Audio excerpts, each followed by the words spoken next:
All right, want to get now your first alert weather with a look outside. Really, everything is beautiful today. Yeah. It is cold, so we're preparing. We are preparing, and I think I'm glad that we have calm weather today. We don't have any rainfall. We had a couple of flurries earlier today, but today is the day to prepare. Some are more excited than others here. Are you excited? Are you ready for it? I was just going to say, we know who's not excited. I am not. I am not.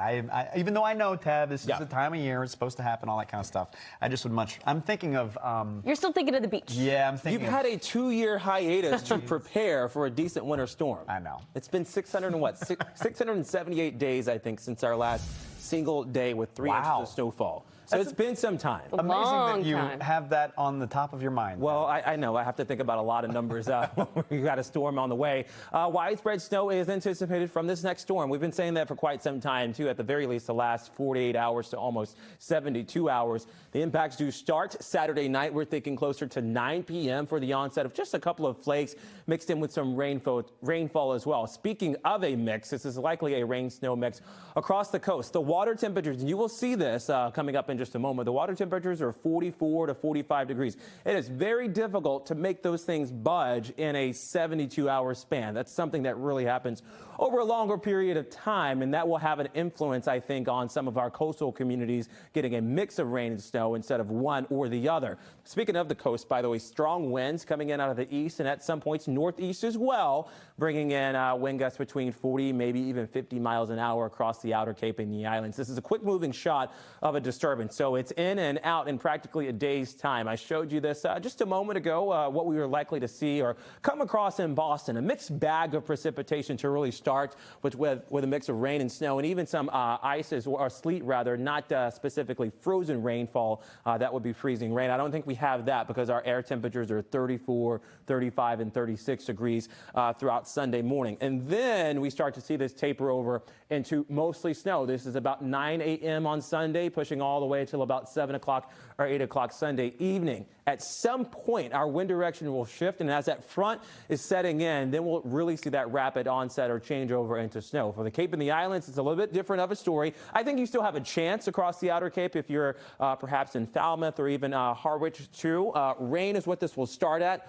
Late Sunday night, pretty much onset time, similar to Boston in the metro area, and then rain picking up and then changing over into some snow, perhaps a mix through about 11 o'clock in the morning to 1 o'clock in the afternoon before it's all snow to finish off. But it's difficult to get accumulating snow, A, when your water temperatures are 45 degrees, B, your air temperatures are 34, 35, 36 degrees, and then C, especially across the outer Cape, the snow is starting to push out as the system is moving out. So you got a quick opportunity at a coating of snow across the outer Cape. National Weather Service has issued a winter storm watch practically from Portsmouth all the way down to the south coast through a lot of Connecticut, a lot of Massachusetts too. And I think this is something that sort of hints at what they're likely to see forecast-wise from the National Weather Service. Our forecast just a little bit scaled back from that, but still sort of in line with where we start to see some of the heaviest snow. And this is new, by the way, as of the top of the hour, 8 to 12 inches of snowfall through central Massachusetts, just outside and in and around Worcester, and then north near Nashua and also Manchester, too. Outside of that, that range drops down to 5 to 8 inches of accumulating snow.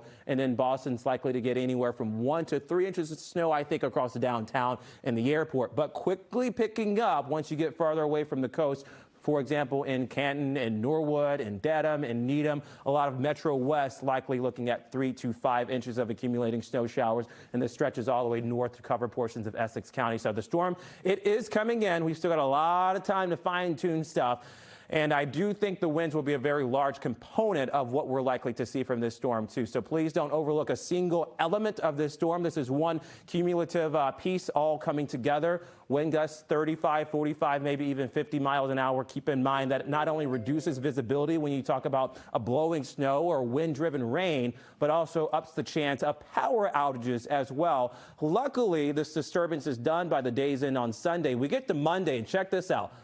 Sunshine for one whole day. Cold air, by the way, with temperatures at 24 on Monday morning. So whatever you can do to get to some of the snow and the rainfall as well, that pre-treatment is very important, but even clearing some of the snow, because by Monday morning and late Sunday night, temperatures really hit the deep freeze. And then we get into next Tuesday and Wednesday. Talk about a change over here. 40s to 50s through the middle of next week, likely to bring in another strong storm that will be more wet than it will be white.